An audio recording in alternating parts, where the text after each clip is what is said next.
당신은 더 나은 결정을 할 수 있다. 빅데이터가 당신을 도와줄 것이다.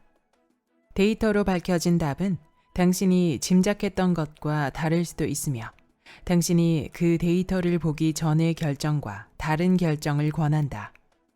간단히 말하면 산처럼 쌓여 있는 새로운 데이터 속에는 당신 또는 당신 주변 사람들이 더 나은 결정을 내리도록 해줄 통찰이 담겨 있다. 안녕하세요. 따뜻한 책 한 잔입니다. 오늘 여러분에게 읽어드릴 책은 데이터는 어떻게 인생의 무기가 되는가? 지은이 세스 스티븐스 다비도위츠, 옮기니 안지니, 발행 더 퀘스트입니다. 당신은 더 나은 결정을 할 수 있다. 이 책은 우리가 삶의 주요 결정을 내리는 방식을 바꿀 것입니다. 중요하고 큰 결정은 늘 어렵습니다. 우리는 친구나 가족과 의논하고 온라인에서 전문가의 헷갈리는 조언들을 찾아보고 지침을 얻고자 자기 계발서를 읽어봅니다. 그러다가 결국에는 그냥 적절하다고 느껴지는 쪽을 선택합니다. 데이트는 어떤 식으로 하며 누구와 결혼하는지, 어디에 살 것인지, 무엇이 우리를 행복하게 하는가와 같이 인생의 중대한 결정과 선택을 순전히 직감에 따라 하고 마는 것입니다. 전설적인 행동과학자들이 발견한 바에 따르면 감정과 직감은 우리를 잘못된 길로 인도할 때가 많습니다. 우리의 마음은 편견으로 가득하며 직감은 믿을 만한 안내인이 못 됩니다. 또 우리는 지나치게 낙관적일 때가 많습니다. 쉽게 기억된 이야기들의 중요도를 과대평가하고 자기가 믿고 싶은 것과 일치하는 정보에 매달립니다. 예측 불가능했던 사건들을 우리가 설명할 수 있다고 잘못된 결론을 내립니다. 직감의 오류를 나열하자면 끝도 없습니다. 그래서 이 책의 원제는 네 직감을 믿지 말라입니다. 이제 새로운 대안인 데이터라는 무기를 활용할 차례입니다. 그럼 지금부터 본문 일부를 낭독해 드리겠습니다.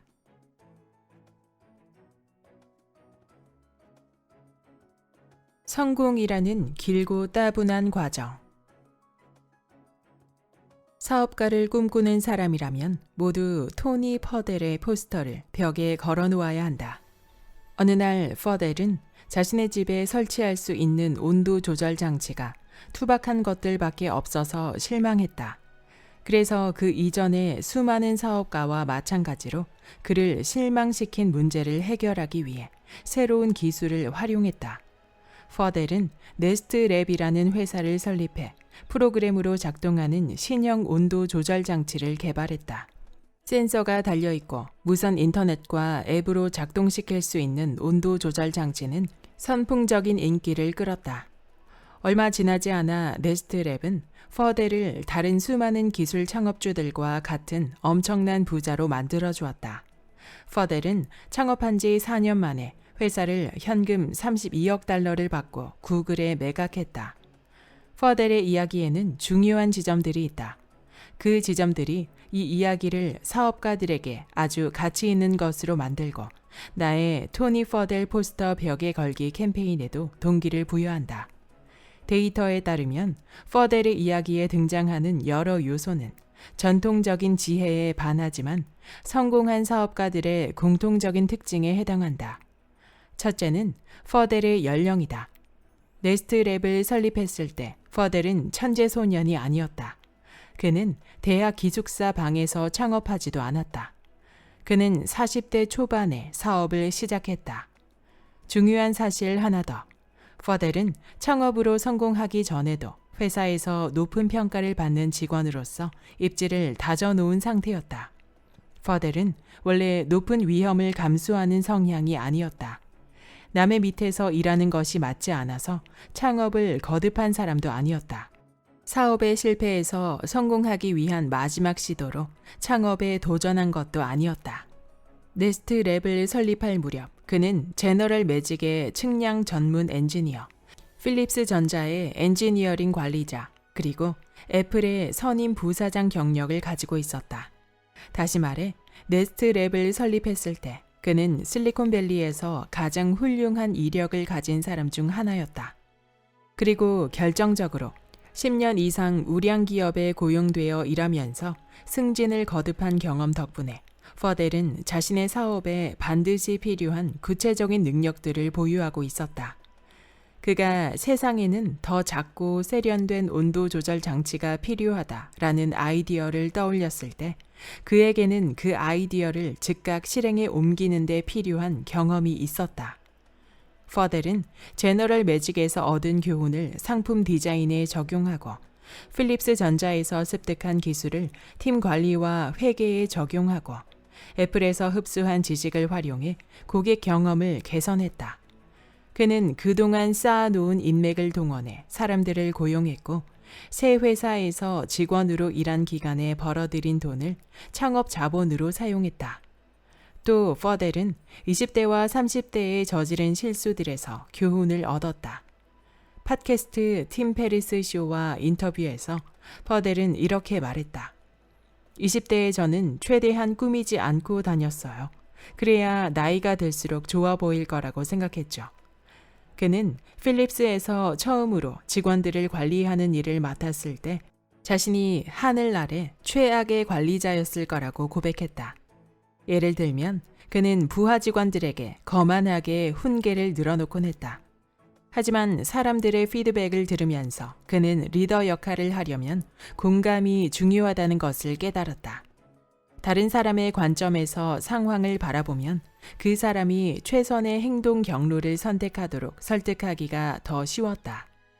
네스트랩에서 사람들을 이끌어야 했을 때 그는 이미 이런 교훈을 습득했고 관리 기술도 연마한 상태였다. 앞장에서 우리는 납세 기록을 근거로 부자가 되는 가장 좋은 길은 사업가가 되는 것임을 알게 됐고 사업가에게 어떤 분야가 유망할지도 살펴봤다. 그런데 대규모 데이터 세트를 분석한 결과에 따르면 당신이 어떤 분야에 몸담고 있든 간에 경력에 관한 특정한 결정들이 그 분야에서 성공한 사업가가 될 확률을 높여준다. 사업의 성공 확률을 높이는 데는 명확한 공식이 있다. 그 공식은 바로 퍼델이 걸었던 것과 비슷한 길을 걷는 것이다. 오랜 세월 동안 전문 지식과 인맥을 쌓으면서 한 분야에서 성공을 입증한 다음 중년의 나이에 자기 사업을 시작하라. 실제로 창업에 관한 통념들을 깨뜨리는 새로운 데이터가 나와 있다. 잘못된 통념. 젊을수록 창업에 유리하다. 창업으로 성공한 사람을 생각해보라. 제일 먼저 떠오르는 사람이 누구인가? 당신이 방금 전까지 구글에서 토니 퍼델 포스트 만드는 방법을 검색하고 있지 않았다면 아마도 당신은 스티브 잡스와 같은 사람을 제일 먼저 떠올렸을 것이다. 아니면 빌 게이츠, 아니면 마크 저커버그. 세계적으로 유명한 사업가인 이 세 사람은 회사를 설립했을 때의 연령대가 서로 비슷하다. 셋 다 젊은 나이에 창업했다. 잡스는 21세에 애플을 설립했고 게이츠는 19세에 마이크로소프트를 시작했다. 저커버그도 19세에 페이스북을 설립했다. 성공한 창업가라고 하면 젊은 사람들이 많이 떠오르는 건 우연이 아니다. 대중매체는 사업가들에 관한 기사를 작성할 때 젊은 사람들에게 초점을 맞춘다. 최근 한 연구는 두 종류의 유명 비즈니스 잡지, 화제의 기업가란에 소개된 사업가들을 전수조사했다. 기사에 소개된 사업가들의 중위 연령은 27세였다. 창업 당시의 잡스, 게이츠, 저커버그보다는 조금 위지만 중년보다는 한참 아래였다. 벤처 캐피털 자본가들과 투자자들은 젊은 사람들이 좋은 회사를 설립할 가능성이 높다는 대중매체의 담론을 받아들였다. 하지만 연령과 관련해서는 우리가 대중매체를 통해 알게 되는 사업가들이 전체를 대표하지 않는다. 경제학자 피에르 아줄레, 벤저민 F. 존스, 데니얼 킴, 제비어 미란다. 이제부터 이들을 AJKM이라고 부르겠다.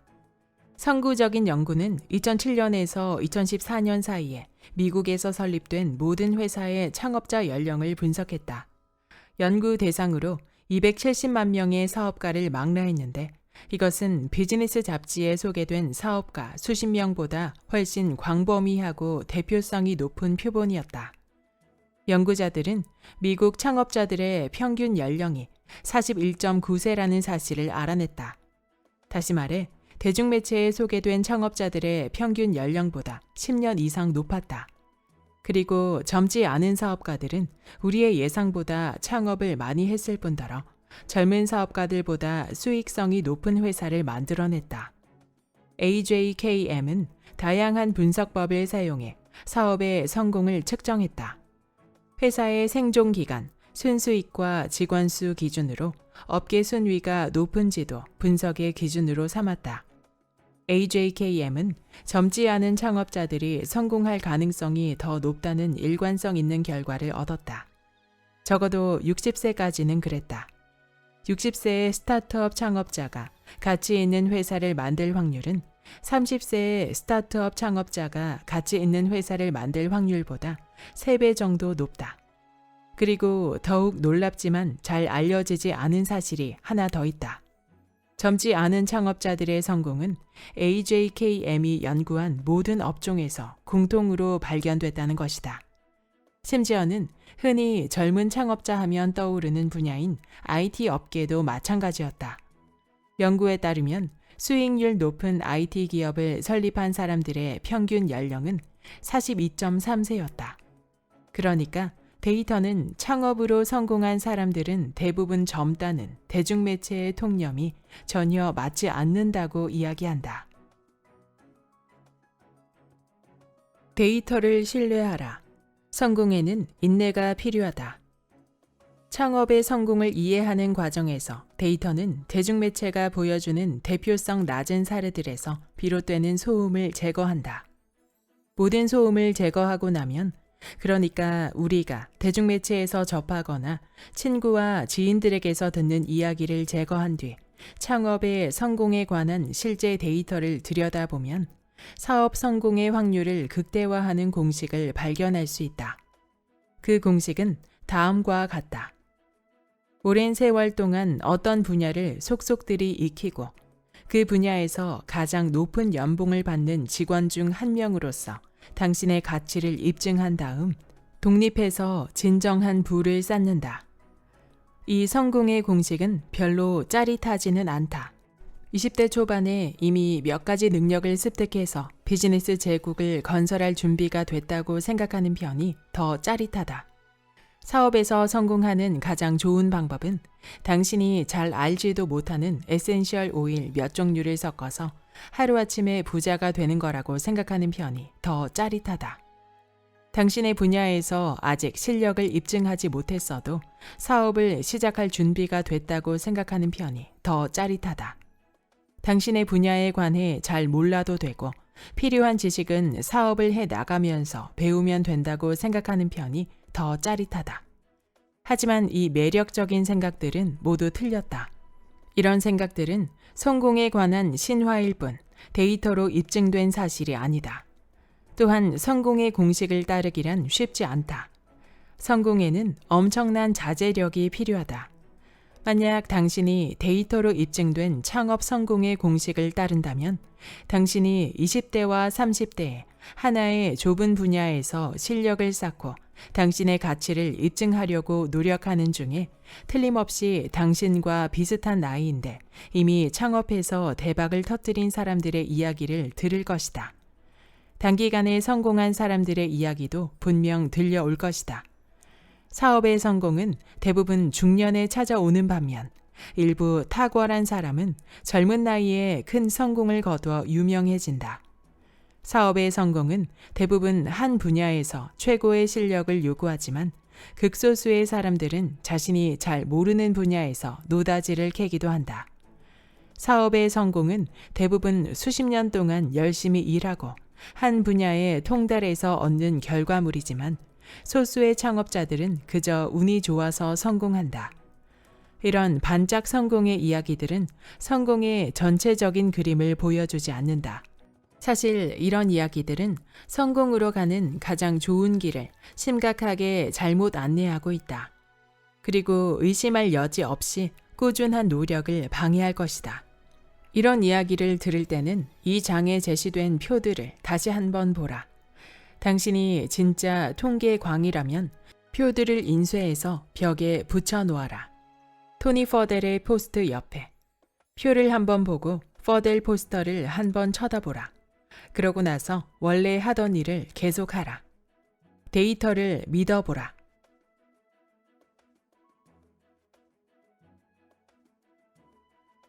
행운을 붙잡는 비결. 행운이 성공에 큰 역할을 했다고 이야기하는 경우가 종종 있다. 성공한 사람들은 대부분 자신이 운이 좋아서 성공했다는 식으로 이야기한다. 노벨상을 수상한 경제학자이자 뉴욕타임즈 칼럼니스트인 폴 크루그먼은 자신의 성공에 관해 이렇게 말한다. 저는 운이 좋아서 적절한 시기에 적절한 장소에 있었습니다. 배우 존 트래볼타는 자신이 성공한 이유를 다음과 같이 설명했다. 행운이 따랐어요. 배우 앤서니 홉킨스도 마찬가지다. 제가 운이 아주 좋았다고 생각합니다. 하지만 우리는 삶에서 행운이 하는 역할을 과장하고 있는 건 아닐까? 일부 흥미로운 데이터에 따르면 삶에서 행운의 역할은 우리가 생각하는 것보다 작다. 여러 연구를 통해 마치 행운처럼 보이는 결과로 일관되게 이어지는 매력적인 행동 패턴이 발견되었다. 행운에 관한 중요한 초창기 연구이자 데이터에 기반한 연구들 중 하나로 경영학자 짐 콜린스와 모튼 T 헨슨이 수행한 연구가 있다. 이 연구는 행운이 대기업에 어떻게 영향을 끼치는가에 초점을 맞췄지만 그 결과는 모든 영역의 행운을 이해하는 데 도움이 된다. 콜린스와 헨슨은 이른바 10by 기업의 목록을 만들었다. 10by 기업이란 역사상 가장 탁월했던 회사들이다. 10by 기업 목록에 포함되기 위해서는 주식시장에서 장기간 동종업계 주가지수의 10배 이상을 유지해야 한다. 이 조건에 부합하는 기업으로는 암젠, 인텔, 보험사 프로그레시브 등이 있다. 다음으로 연구자들은 10by 기업 각각에 대해 비교 대상 기업을 하나씩 선정했다. 비교 대상은 동종업계에서 비슷한 규모로 시작했지만 한 번도 10by 기업보다 나은 성과를 내지 못한 기업이다. 암젠의 비교 대상은 제넨테크였고 인텔의 비교 대상은 AMD였고 프로그레시브의 비교 대상은 세이프코였다. 다음으로 연구자들은 10by 기업들과 비교 대상 기업들의 역사에 관해 그들이 구할 수 있는 모든 기록을 샅샅이 뒤져 이른바 행운 사건을 찾아봤다. 10by 기업들이 비교 대상 기업들에 비해 큰 행운을 얼마나 많이 누렸는지를 알아보는 것이 목적이었다. 연구자들은 다음 3가지 속성을 지닌 사건을 행운 사건으로 분류했다. 1. 사건의 중요한 측면들이 해당 기업 주요 행위자들의 행동과 완전히 독립적이거나 거의 독립적이어야 한다. 2. 사건이 유의미한 결과로 이어져야 한다. 3. 사건에 예측 불가능한 요소가 있어야 한다. 연구자들은 10by 기업들의 역사 속에서 행운 사건을 많이 찾아냈다. 10by 기업들에는 회사의 통제 밖에 있었지만 사업 실적을 유의미하게 개선한 사건이 평균 7개씩 있었다. 예컨대 암젠의 역사를 들여다보면 연구자들은 암젠이 거둔 성공의 상당 부분은 우연히 암젠 구인 광고를 보고 연락한 푸구엔 린이라는 타이완 과학자 덕택이었다는 사실을 발견했다. 린은 신장에서 적혈구 생성을 촉진하는 단백질인 에리스 로포이에틴의 게놈 지도를 발견하기 위해 밤낮 없이 연구에 매진하던 불굴의 천재였다. 린은 연구 끝에 바이오테크의 역사에서 가장 수익성이 좋은 약으로 손꼽히는 에포젠을 만들어냈다. 린이 우연히 암젠의 구인 광고를 보지 못했다면 암젠은 에포젠을 개발하지 못했을 것이다. 우리는 린이 구인 광고를 보지 못하고 에포젠이라는 약이 개발되지 않고 암젠은 10by 기업에 들지 못하는 전혀 다른 역사를 쉽게 상상해 볼 수 있다. 그러니까 암제는 운이 좋았던 것 같다. 암젠의 입장에서는 자신들이 특별히 운이 좋았다고 생각하기가 쉬울 것이다. 암젠의 경쟁사들의 입장에서는 린 사건에 주목하고 다음과 같이 말하기가 쉬울 것이다. 암젠이 운 좋게 린을 데려갔군. 우리에겐 그런 행운이 따르지 않았어. 만약 콜린스와 헨슨이 텐바이 기업들만 연구했다면 모든 성공한 회사에는 행운 사건이 많다는 결론에 도달했을 것이다. 그러나 그들은 텐바이 기업들의 역사뿐만 아니라 비교 대상이 되는 원바이 기업들의 역사도 들여다봤다. 콜린스와 헨슨이 발견한 바에 따르면 비교 대상 기업들은 동종 업계 우량 기업보다 나은 성과를 거두지는 못했지만 그 기업들의 역사에도 행운 사건은 많았다. 예컨대 제넨테크는 미국 식약처가 허용한 유전자 이어 맞추기 기술을 이용해 인간의 인슐린을 합성하는 경쟁에서 간발의 차로 다른 기업들을 앞질렀다. 그들의 연구가 조금만 지체됐다면 그 수익성 높은 시장에 다른 기업이 먼저 진출했을 것이다. 사실 콜린스와 헨슨은 암젠과 제넨테크가 만난 행운 사건의 개수가 거의 같다는 결과를 얻었다.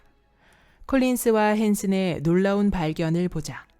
여러 분야에서 텐바이 기업들과 원바이 기업들이 만난 행운 사건의 개수에는 통계적으로 유의미한 차이가 없었다. 텐바이 기업들은 평균 7개의 행운 사건이 있었고 원바이 기업들은 평균 8개의 행운 사건이 있었다. 콜린스와 헨슨의 결론에 따르면 성공한 기업들이 운이 더 좋았던 게 아니다. 성공한 기업들은 자신이 얻은 행운을 바탕으로 수익을 창출하는 능력이 더 우수했다. 그들이 얻은 행운은 다른 모든 기업이 기대할 수 있는 행운과 다르지 않았다. 콜린스와 헨슨은 매우 중요한 이야기를 하고 있다. 사람은 누구나 인생을 살아가는 동안 기막히게 좋은 기회를 몇 차례 얻으리라고 기대할 수 있다. 어떤 사람이 지금까지 자신을 도와줄 사람을 한 번도 만나지 못했고, 특별한 재능을 가진 사람과 가까이 있었던 적도 없고, 자신이 가진 능력이 필요한 사람을 한 번도 만나지 못했다고 상상해보라. 이 사람은 시대를 통틀어 가장 운 나쁜 사람이 틀림없다.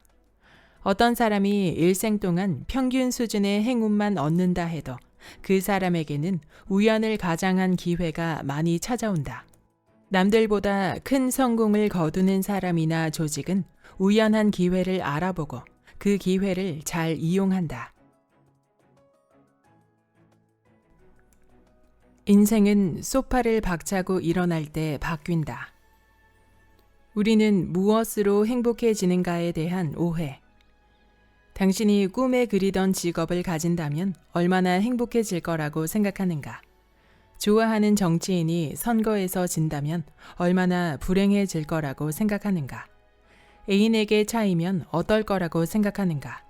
당신이 평균적인 사람들과 비슷하다면 이 질문들에 대한 당신의 대답은 대충 다음과 같을 것이다. 꿈꾸던 직업을 가지게 됐다면 기막히게 행복하겠죠. 제가 지지하는 후보가 낙선했다면 불행하겠죠. 애인에게 차였다면 아주 불행할 거예요. 데니얼 길버트가 동료들과 함께 수행한 획기적인 행복 연구는 당신의 모든 대답이 틀렸다고 이야기한다. 이 연구는 1차와 2차로 나뉜다. 1차 실험에서 연구자들은 사람들에게 내가 방금 당신에게 던진 질문과 비슷한 질문들을 던졌다. 예컨대 한 실험에서 연구자들은 꿈의 직업을 가지기 위해 전력을 다하고 있는 조교수들을 모집했다. 그들에게 꿈의 직업이란 정년을 보장받는 종신 교수를 의미한다. 연구자들은 그들에게 미래의 행복 중 얼마나 많은 부분이 종신교수 임용에 달려 있느냐고 물었다. 그리고 2가지 인생 경로를 따라갈 때 그들의 행복이 어떻게 다를지를 상상해 보라고 했다. 인생 경로 1. 종신교수로 임용된다. 인생 경로 2. 종신교수 임용에서 탈락한다. 성인이 되고 나서 상당한 시간을 조교수로 보내면서 먹고 자고 종신교수 임용을 위해 노력하는 것 외에는 별다른 활동을 하지 않았던 사람으로서 나는 이 실험의 결과를 보고 놀라지 않았다. 조교수들은 그들이 인생 경로 2번보다 인생 경로 1번을 따라갈 때 훨씬 행복해질 거라고 예측했다. 그들은 종신교수로 임용되면 오랫동안 행복한 나날이 이어질 거라고 말했다. 2차 실험에서 연구자들은 영리하게도 다른 대상자를 모집했다. 조교수들은 모집했던 대학과 같은 대학에서 과거에 종신교수 자리에 지원했던 사람들이었다. 1차 실험의 조교수들 앞에 놓인 두 가지 인생 경로를 이미 걸어간 사람들. 이들 중 일부는 큰 상을 받았고 일부는 받지 못했다. 연구자들은 그들 모두에게 현재 얼마나 행복한지를 물었다. 결과는 어땠을까? 종신교수로 임용된 사람들과 임용에서 탈락한 사람들의 행복 점수에는 유의미한 차이가 없었다. 다시 말해, 종신교수 임용 이전의 참가자들에게서 얻은 데이터는 학자들이 종신교수로 임용되면 장기적으로 행복이 증진되리라고 생각한다는 사실을 보여준다. 그리고 종신교수 임용 이후의 참가자들에게서 얻은 데이터는 종신교수 임용이 행복을 증진하지 않는다는 사실을 입증한다.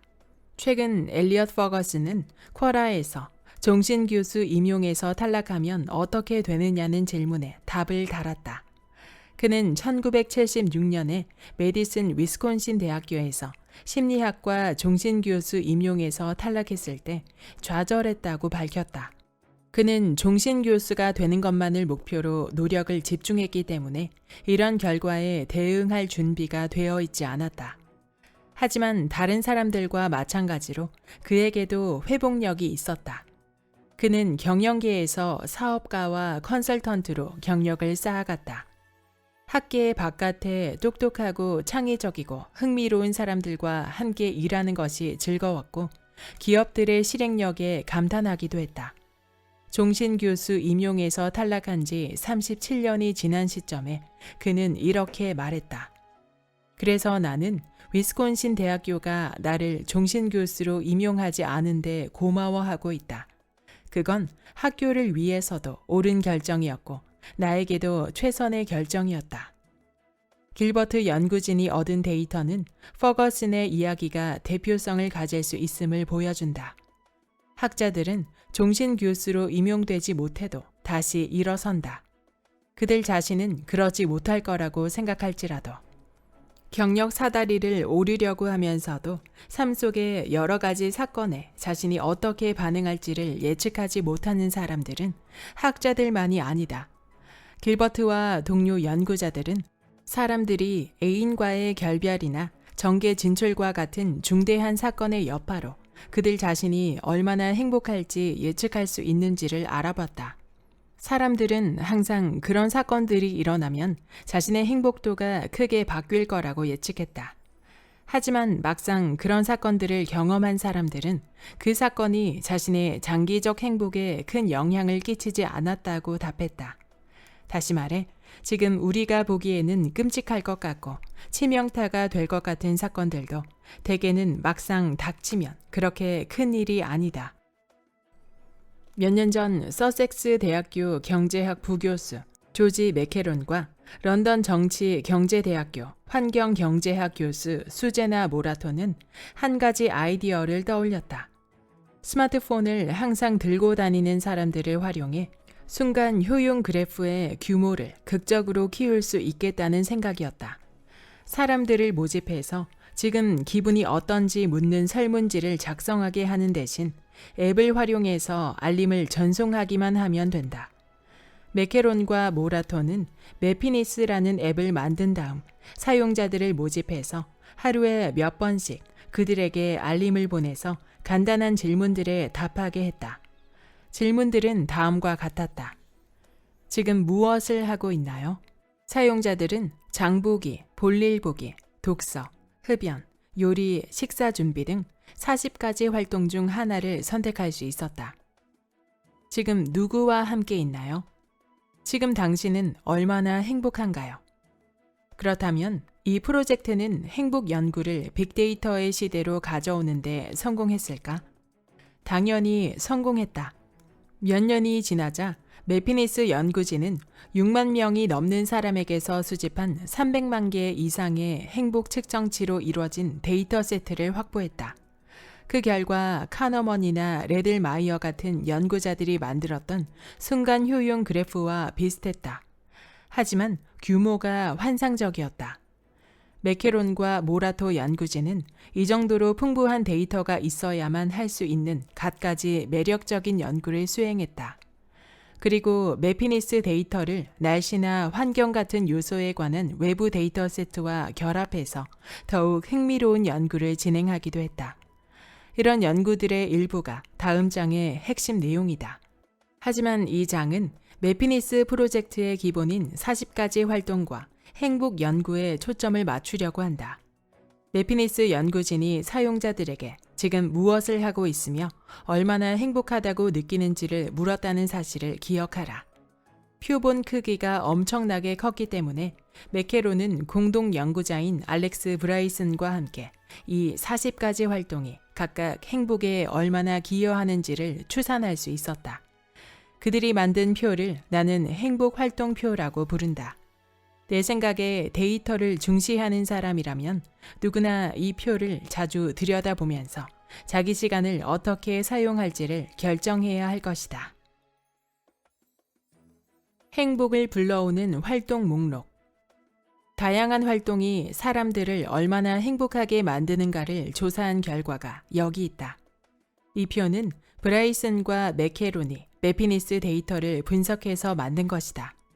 표를 보고 나서 이 결과의 의미에 관해 논의해보자. 과소평가된 활동과 과대평가된 활동. 클리어러 싱킹이라는 웹사이트를 만든 사회과학자 스펜서 그린버그와 나는 사람들이 행복 활동표에 수록된 활동들의 순위를 정확히 맞출 수 있을지 궁금했다. 우리는 표본 집단을 만들고 메케론과 브라이슨이 연구한 활동들 하나하나에 대해 이 활동을 할 때 평균적으로 얼마나 행복할지를 예측해보라고 했다. 우리는 왜 이런 연구를 했을까? 우리는 다음과 같은 생각을 했다. 만약 사람들이 어떤 활동이 제공하는 행복의 양을 과대평가하는 경향이 있다면 당신은 그 활동을 자주 하는 것을 제고해야 한다. 만약 사람들이 어떤 활동의 즐거움을 그 활동이 실제로 제공하는 즐거움보다 크게 생각하고 있다면 당신도 똑같은 편견을 가지고 있을 가능성이 있으므로 그 활동을 할지 말지 조금 더 신중하게 생각해야 한다. 반대로 만약 사람들이 어떤 활동이 제공하는 행복을 과소평가하는 경향이 있다면 당신은 그 활동을 더 열심히 해야 한다. 다시 말해, 삶을 행복하게 사는 요령은 사람들이 통상적으로 생각하는 것보다 큰 즐거움을 주는 활동을 하는 것이다. 그렇다면 우리의 실험 결과는 어땠을까? 사람들은 여러 가지 활동이 제공하는 행복의 양을 잘 예측했을까? 전체적으로 보면 사람들은 대부분의 활동에 대해 행복 순위를 비교적 잘 맞췄다. 앞에서도 말했지만 행복 활동표에 충격적인 내용은 없다. 사람들은 행복도를 높여주는 정도가 섹스와 사교가 최상위권이고 투병과 업무 수행은 바닥에 가깝다는 결과를 잘 예측했다. 그러나 실제로는 사람들에게 큰 행복을 주는데도 사람들이 과소평가하는 활동도 있었다. 가장 많이 과소평가되는 활동들은 다음과 같다. 과소평가되는 활동. 이 활동들은 우리가 생각하는 것보다 큰 행복을 준다. 전시회, 박물관, 도서관, 스포츠, 달리기, 운동, 음주, 원예, 장보기, 볼일 보기. 과대평가되는 활동. 이 활동들은 우리가 생각하는 것보다 작은 행복을 준다. 수면, 휴식, 긴장 풀기, 컴퓨터, 스마트폰 게임, TV 시청, 영화 감상, 식사, 간식, 인터넷 서핑. 그러면 우리는 이 두 목록을 어떻게 활용해야 할까? 음주는 행복에 이르기에는 확실히 복잡 미묘한 길이다. 알코올에 중독성이 있기 때문이다. 알코올과 행복의 관계에 대해서는 다음 장에서 더 이야기하겠다. 하지만 사람들이 가지고 있는 구조적인 편견 중 하나는 수동적인 활동이 가져다주는 행복을 과대평가하는 것이다. 과대평가되는 활동의 목록을 보라. 수면, 휴식, 게임, TV 시청, 간식 먹기, 인터넷 서핑. 이런 활동들은 에너지를 많이 요구하지 않는다. 우리의 마음은 이런 수동적인 활동들이 실제보다 더 큰 기쁨을 준다고 생각하도록 유도하는 것 같다. 그린버그와 내가 실험했던 것처럼 사람들에게 이런 수동적인 활동을 하고 있는 사람이 얼마나 행복할 것 같은지 물어보라. 그리고 매피니스 프로젝트에서처럼 실제로 이런 수동적인 활동을 하고 있을 때 얼마나 행복한지 물어보라. 결과는 일치하지 않는다. 사람들은 수동적인 활동이 큰 행복을 가져다 준다고 생각하지만 실제로는 그렇지 않다. 반대로 과소평가되는 활동 목록에 포함된 활동들은 에너지를 들여야 시작할 수 있는 것들이다. 박물관 관람, 스포츠, 운동, 장보기, 원예. 이런 활동들을 하려면 소파에서 일어나야 한다. 그리고 소파에서 일어나야 할 수 있는 활동들의 일부는 그 활동들이 실제로 제공하는 행복보다 작은 행복을 주는 것처럼 느껴진다.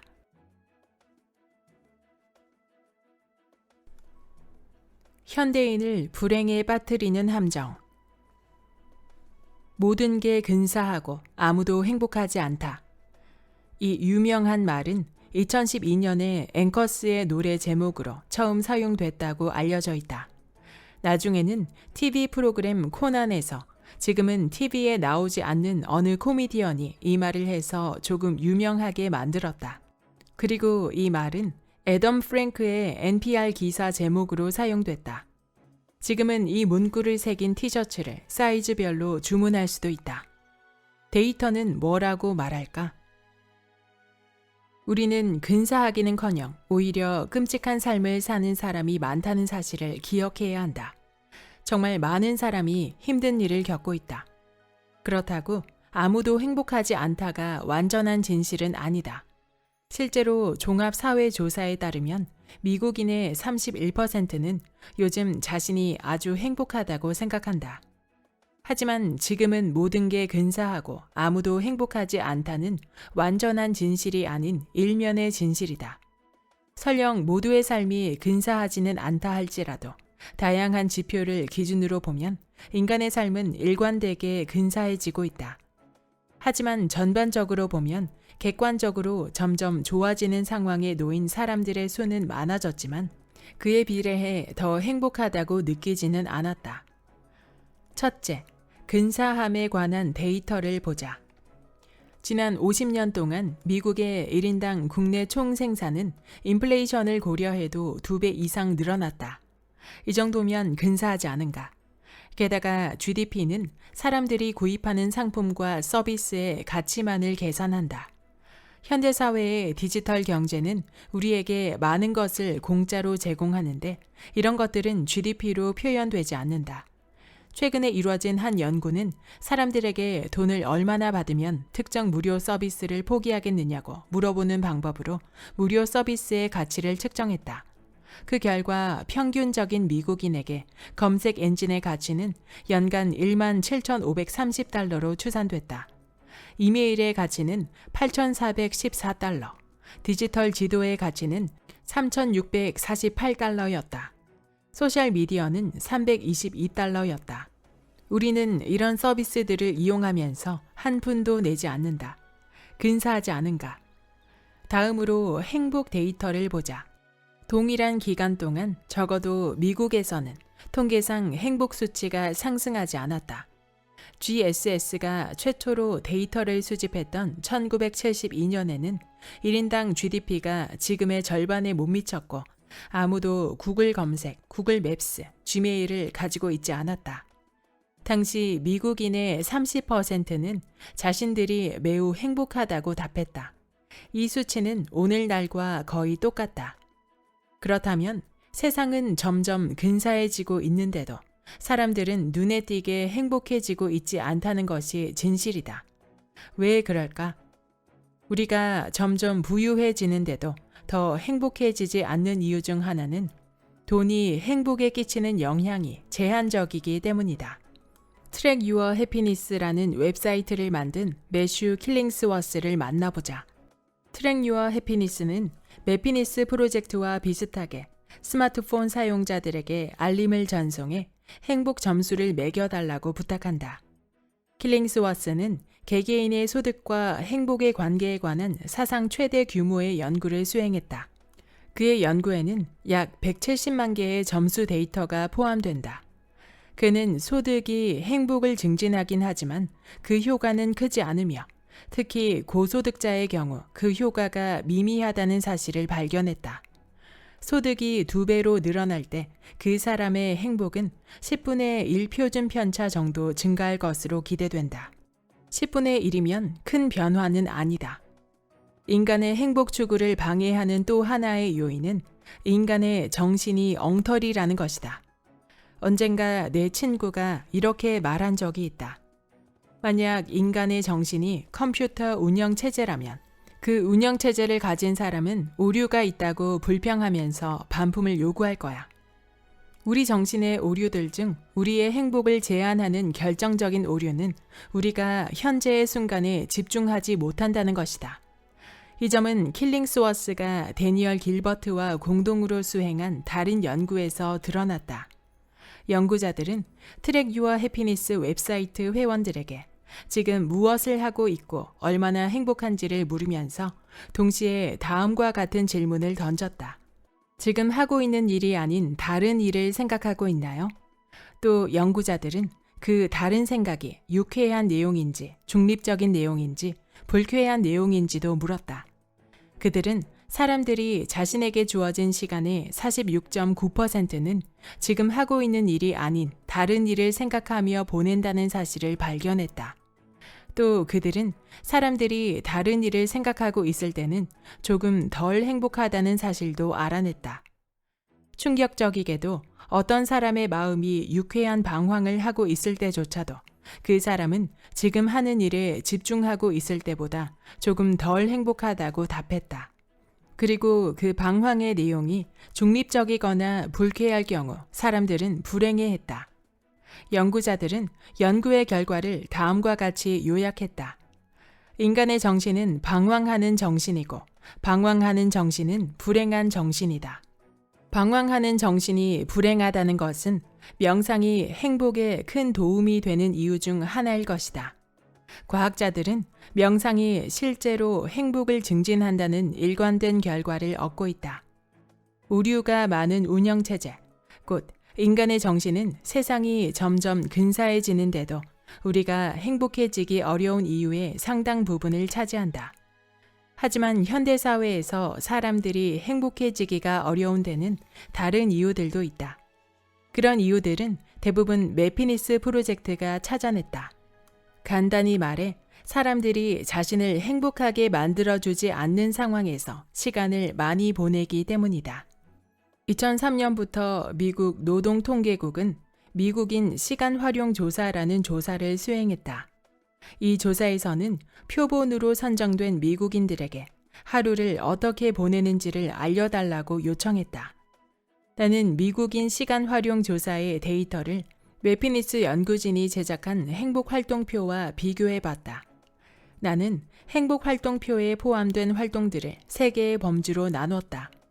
섹스, 명상, 종교활동처럼 행복도가 높은 활동, 아이들과 놀아주기, 팟캐스트 듣기처럼 행복도가 보통인 활동, 설거지하기, 몸 단장하기, 알아눕기처럼 행복도가 낮은 활동. 분석해보니 평균적인 미국인들은 하루 동안 행복도가 높은 활동을 2시간 정도만 하고 있었다. 반면 행복도가 낮은 활동에 16.7시간을 사용하고 있었다. 물론 이런 결과가 나온 것은 수면을 행복도가 낮은 활동으로 분류했기 때문이기도 하다. 그리고 미국인들은 하루 평균 약 8.8시간 수면을 취한다. 하지만 수면을 빼고 계산하더라도 미국인들은 깨어있는 시간의 절반 정도를 행복도가 낮다고 분류되는 활동, 곧 업무, 집안일, 통근, 몸단장에 사용한다. 게다가 미국인들은 그동안 늘어난 부를 자신을 행복하게 만드는 활동을 하는 시간으로 전환하지 않는 것 같다. 2003년에서 2019년 사이 1인당 실질 소득이 20% 이상 상승하고 실리콘밸리가 갖가지 무료 상품을 쏟아냈지만 그 기간에 미국인들은 행복도가 높은 활동을 가장 적게 했다. 주된 이유는 대화, 수다, 사교에 할애하는 시간이 0.93시간에서 0.77시간으로 줄었고 명상, 종교 활동과 원예에 할애하는 시간도 조금 줄어들었기 때문이다. 매피니스 프로젝트와 같은 데이터를 사용한 연구들은 우리가 축적한 부를 우리를 행복하게 만드는 활동을 하는 시간으로 전환하지 못하는 현상이 현대 생활의 근본적인 문제와 연관된다는 사실을 밝혔다. 간단히 말해서 현대적인 생활은 우리의 행복을 방해하는 함정을 우리 코앞에 가져다 놓는다. 당신이 그 함정을 피할 수만 있다면 당신이 행복해질 확률은 크게 상승한다. 여기까지 데이터는 어떻게 인생의 무기가 되는가의 본문 일부였습니다. 이 책의 저자 세스 스티븐스 다비도위츠님은 인터넷, 특히 구글 검색 데이터를 활용해 인간의 정신에 대한 새로운 통찰력을 보여준 구글 데이터 과학자 출신의 경제학자이며 데이터 전문가입니다. 우리는 삶에서 중요한 결정의 순간에 늘 놓이게 되는데요. 흔히 가족이나 친구, 멘토와 같이 가까운 사람에게 조언을 구하거나 독서를 통한 간접 조언 또는 온라인 문답을 통해서도 그 답을 구하는 경향이 있습니다. 어떨 때는 그냥 나의 직감에 따라 결정을 내리는 순간도 있습니다. 하지만 그 중대한 결정의 답은 내가 정해야 하며 책임 또한 내가 져야 하기에 보다 좋은 결정과 선택을 하는 일이 결코 쉽지만은 않은데요. 이 책은 빅데이터를 활용하여 삶의 주요 결정들을 선택하는 방식을 안내하고 있습니다. 우리는 소수의 의견을 참고해서 나의 직감에 따라 결정을 내리는 경향이 강하지만 우리의 뇌는 편향적이며 주관적인 오류를 범하는 경우가 많다는 것이 저자의 주장입니다. 따라서 방대한 양의 표본에서 나온 빅데이터의 결과를 토대로 삶의 주요 결정을 한다면 좀 더 현명한 선택이 될 수 있다는 것을 강조하고 있습니다. 저도 이전부터 빅데이터로 미래를 예측하고 우리는 어떻게 준비해야 하는지에 대한 연구들에 관심이 매우 많았는데요. 이 책은 그러한 빅데이터를 좀 더 가까운 내 삶의 과제에 적용할 수 있는 통찰을 안겨주고 있어서 정말 유용했습니다. 또한 저자가 유머스러운 문체로 글을 써놓았기 때문에 재미있고 편안한 느낌으로 읽었던 것 같습니다. 이 책에서는 우리가 흔히 궁금해하는 인생의 주요 문제들에 대한 해답을 제시하고 있는데요. 어떤 사람과 결혼해야 할까? 좋은 부모가 되려면 어떻게 해야 할까? 진짜 숨은 부자는 어떤 사람들일까? 지금 창업을 하기에 내 나이가 너무 많은가? 왜 어떤 사람들은 유달리 운이 좋은가? 외모를 어떻게 바꾸면 좋을까? 사람은 무엇을 하면 행복해질까 등의 질문들을 주제로 데이터 자료를 제시하고 그에 따른 저자의 해석과 견해를 통해 해답에 대한 통찰을 제시하고 있었습니다. 제가 평소에 관심이 많은 육아에 관한 부분도 매우 흥미로웠는데요. 생각보다 부모가 하는 결정들의 효과의 총합이 대다수가 생각하는 것보다 훨씬 작다. 따라서 부모들은 그들이 해야 하는 결정에 필요 이상으로 속을 태우고 있다는 데이터 결과는 살짝 충격적이기도 했습니다. 내가 생각했을 때는 이런 결과가 나왔을 것 같은데 완전히 다른 데이터의 결과에 놀라울 때도 있었고 예상되는 답이 나왔지만 저자의 해석에 따라 다른 관점으로 다시 생각해 보게 되는 부분도 있었습니다. 저자도 이야기하듯이 우리는 세상이 돌아가는 방식을 실제와 다르게 생각한다는 것을 깨닫게 되는 부분이었습니다. 이 책의 다양한 주제들은 결국 마지막에 가서 사람은 무엇을 하면 행복해질 수 있는가로 귀결되었는데요. 우리는 흔히 행복은 무언가를 대단히 크게 이루거나 가지고 있을 때라 생각하기 쉽지만 친구들과 어울리거나 호숫가를 산책하는 일처럼 행복이 꼭 황홀한 경험을 통해 느끼는 것이 아니라는 교훈을 안겨주었습니다. 데이터 중심 인생 해법을 통해 현명한 결정에 가까이 다가가고 싶은 분들에게 추천합니다. 구독과 좋아요와 댓글은 큰 힘이 됩니다. 다음 영상에서 만나요.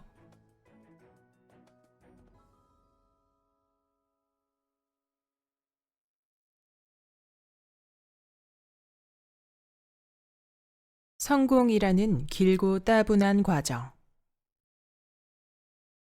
사업가를 꿈꾸는 사람이라면 모두 토니 퍼델의 포스터를 벽에 걸어 놓아야 한다. 어느 날 퍼델은 자신의 집에 설치할 수 있는 온도 조절 장치가 투박한 것들밖에 없어서 실망했다. 그래서 그 이전에 수많은 사업가와 마찬가지로 그를 실망시킨 문제를 해결하기 위해 새로운 기술을 활용했다. 퍼델은 네스트랩이라는 회사를 설립해 프로그램으로 작동하는 신형 온도 조절 장치를 개발했다. 센서가 달려있고 무선 인터넷과 앱으로 작동시킬 수 있는 온도 조절 장치는 선풍적인 인기를 끌었다. 얼마 지나지 않아 네스트랩은 퍼델을 다른 수많은 기술 창업주들과 같은 엄청난 부자로 만들어 주었다. 퍼델은 창업한 지 4년 만에 회사를 현금 32억 달러를 받고 구글에 매각했다. 퍼델의 이야기에는 중요한 지점들이 있다. 그 지점들이 이 이야기를 사업가들에게 아주 가치 있는 것으로 만들고 나의 토니 퍼델 포스터 벽에 걸기 캠페인에도 동기를 부여한다.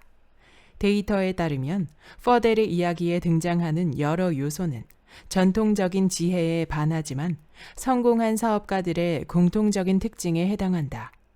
첫째는 퍼델의 연령이다. 네스트랩을 설립했을 때 퍼델은 천재 소년이 아니었다. 그는 대학 기숙사 방에서 창업하지도 않았다. 그는 40대 초반에 사업을 시작했다. 중요한 사실 하나 더. 퍼델은 창업으로 성공하기 전에도 회사에서 높은 평가를 받는 직원으로서 입지를 다져놓은 상태였다.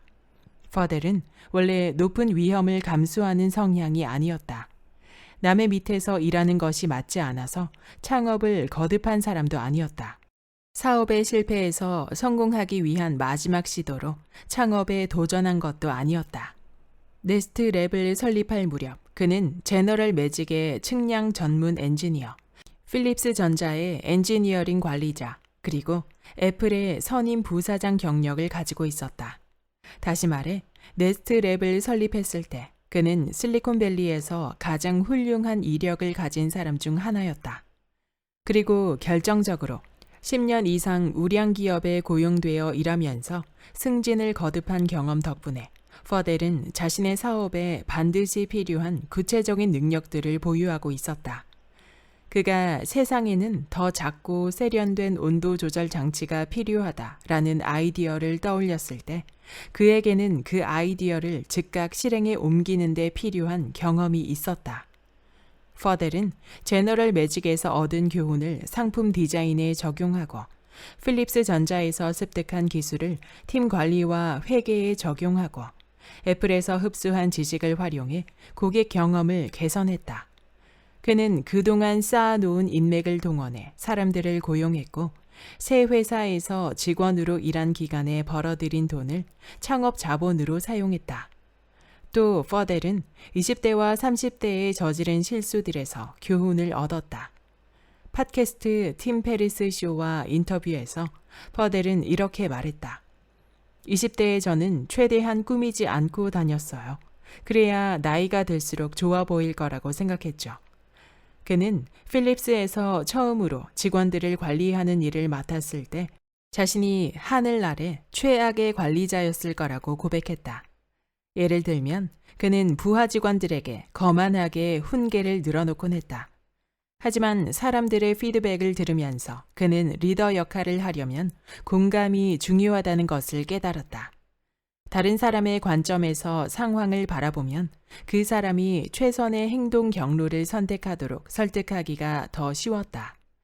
네스트랩에서 사람들을 이끌어야 했을 때 그는 이미 이런 교훈을 습득했고 관리 기술도 연마한 상태였다.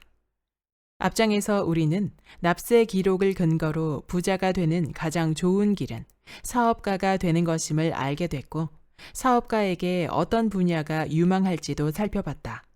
그런데 대규모 데이터 세트를 분석한 결과에 따르면 당신이 어떤 분야에 몸담고 있든 간에 경력에 관한 특정한 결정들이 그 분야에서 성공한 사업가가 될 확률을 높여준다.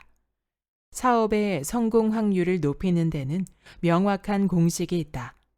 그 공식은 바로 퍼델이 걸었던 것과 비슷한 길을 걷는 것이다. 오랜 세월 동안 전문 지식과 인맥을 쌓으면서 한 분야에서 성공을 입증한 다음 중년의 나이에 자기 사업을 시작하라. 실제로 창업에 관한 통념들을 깨뜨리는 새로운 데이터가 나와 있다. 잘못된 통념. 젊을수록 창업에 유리하다. 창업으로 성공한 사람을 생각해보라. 제일 먼저 떠오르는 사람이 누구인가? 당신이 방금 전까지 구글에서 토니 퍼델 포스트 만드는 방법을 검색하고 있지 않았다면 아마도 당신은 스티브 잡스와 같은 사람을 제일 먼저 떠올렸을 것이다. 아니면 빌 게이츠, 아니면 마크 저커버그. 세계적으로 유명한 사업가인 이 세 사람은 회사를 설립했을 때의 연령대가 서로 비슷하다. 셋 다 젊은 나이에 창업했다. 잡스는 21세에 애플을 설립했고 게이츠는 19세에 마이크로소프트를 시작했다. 저커버그도 19세에 페이스북을 설립했다. 성공한 창업가라고 하면 젊은 사람들이 많이 떠오르는 건 우연이 아니다. 대중매체는 사업가들에 관한 기사를 작성할 때 젊은 사람들에게 초점을 맞춘다. 최근 한 연구는 두 종류의 유명 비즈니스 잡지, 화제의 기업가란에 소개된 사업가들을 전수조사했다. 기사에 소개된 사업가들의 중위 연령은 27세였다. 창업 당시의 잡스, 게이츠, 저커버그보다는 조금 위지만 중년보다는 한참 아래였다. 벤처 캐피털 자본가들과 투자자들은 젊은 사람들이 좋은 회사를 설립할 가능성이 높다는 대중매체의 담론을 받아들였다. 하지만 연령과 관련해서는 우리가 대중매체를 통해 알게 되는 사업가들이 전체를 대표하지 않는다. 경제학자 피에르 아줄레, 벤저민 F. 존스, 데니얼 킴, 제비어 미란다. 이제부터 이들을 AJKM이라고 부르겠다. 선구적인 연구는 2007년에서 2014년 사이에 미국에서 설립된 모든 회사의 창업자 연령을 분석했다. 연구 대상으로 270만 명의 사업가를 망라했는데 이것은 비즈니스 잡지에 소개된 사업가 수십 명보다 훨씬 광범위하고 대표성이 높은 표본이었다. 연구자들은 미국 창업자들의 평균 연령이 41.9세라는 사실을 알아냈다. 다시 말해 대중매체에 소개된 창업자들의 평균 연령보다 10년 이상 높았다. 그리고 젊지 않은 사업가들은 우리의 예상보다 창업을 많이 했을 뿐더러 젊은 사업가들보다 수익성이 높은 회사를 만들어냈다. AJKM은 다양한 분석법을 사용해 사업의 성공을 측정했다. 회사의 생존 기간, 순수익과 직원 수 기준으로 업계 순위가 높은지도 분석의 기준으로 삼았다. AJKM은 젊지 않은 창업자들이 성공할 가능성이 더 높다는 일관성 있는 결과를 얻었다. 적어도 60세까지는 그랬다. 60세의 스타트업 창업자가 가치 있는 회사를 만들 확률은 30세의 스타트업 창업자가 가치 있는 회사를 만들 확률보다 3배 정도 높다. 그리고 더욱 놀랍지만 잘 알려지지 않은 사실이 하나 더 있다. 젊지 않은 창업자들의 성공은 AJKM이 연구한 모든 업종에서 공통으로 발견됐다는 것이다. 심지어는 흔히 젊은 창업자 하면 떠오르는 분야인 IT 업계도 마찬가지였다. 연구에 따르면 수익률 높은 IT 기업을 설립한 사람들의 평균 연령은 42.3세였다. 그러니까 데이터는 창업으로 성공한 사람들은 대부분 젊다는 대중매체의 통념이 전혀 맞지 않는다고 이야기한다. 데이터를 신뢰하라. 성공에는 인내가 필요하다. 창업의 성공을 이해하는 과정에서 데이터는 대중매체가 보여주는 대표성 낮은 사례들에서 비롯되는 소음을 제거한다. 모든 소음을 제거하고 나면, 그러니까 우리가 대중매체에서 접하거나 친구와 지인들에게서 듣는 이야기를 제거한 뒤 창업의 성공에 관한 실제 데이터를 들여다보면 사업 성공의 확률을 극대화하는 공식을 발견할 수 있다. 그 공식은 다음과 같다. 오랜 세월 동안 어떤 분야를 속속들이 익히고 그 분야에서 가장 높은 연봉을 받는 직원 중 한 명으로서 당신의 가치를 입증한 다음 독립해서 진정한 부를 쌓는다. 이 성공의 공식은 별로 짜릿하지는 않다. 20대 초반에 이미 몇 가지 능력을 습득해서 비즈니스 제국을 건설할 준비가 됐다고 생각하는 편이 더 짜릿하다. 사업에서 성공하는 가장 좋은 방법은 당신이 잘 알지도 못하는 에센셜 오일 몇 종류를 섞어서 하루아침에 부자가 되는 거라고 생각하는 편이 더 짜릿하다. 당신의 분야에서 아직 실력을 입증하지 못했어도 사업을 시작할 준비가 됐다고 생각하는 편이 더 짜릿하다. 당신의 분야에 관해 잘 몰라도 되고 필요한 지식은 사업을 해 나가면서 배우면 된다고 생각하는 편이 더 짜릿하다. 하지만 이 매력적인 생각들은 모두 틀렸다. 이런 생각들은 성공에 관한 신화일 뿐 데이터로 입증된 사실이 아니다. 또한 성공의 공식을 따르기란 쉽지 않다. 성공에는 엄청난 자제력이 필요하다. 만약 당신이 데이터로 입증된 창업 성공의 공식을 따른다면 당신이 20대와 30대에 하나의 좁은 분야에서 실력을 쌓고 당신의 가치를 입증하려고 노력하는 중에 틀림없이 당신과 비슷한 나이인데 이미 창업해서 대박을 터뜨린 사람들의 이야기를 들을 것이다. 단기간에 성공한 사람들의 이야기도 분명 들려올 것이다. 사업의 성공은 대부분 중년에 찾아오는 반면 일부 탁월한 사람은 젊은 나이에 큰 성공을 거두어 유명해진다. 사업의 성공은 대부분 한 분야에서 최고의 실력을 요구하지만 극소수의 사람들은 자신이 잘 모르는 분야에서 노다지를 캐기도 한다.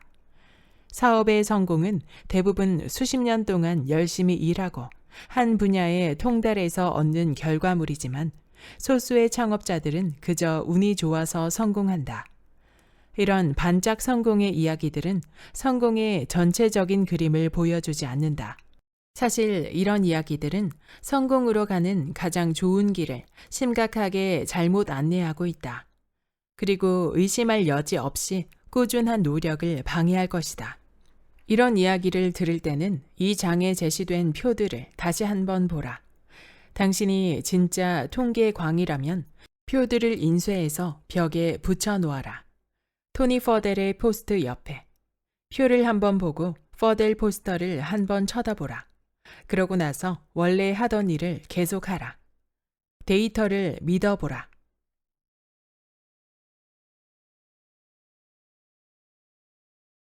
행운을 붙잡는 비결.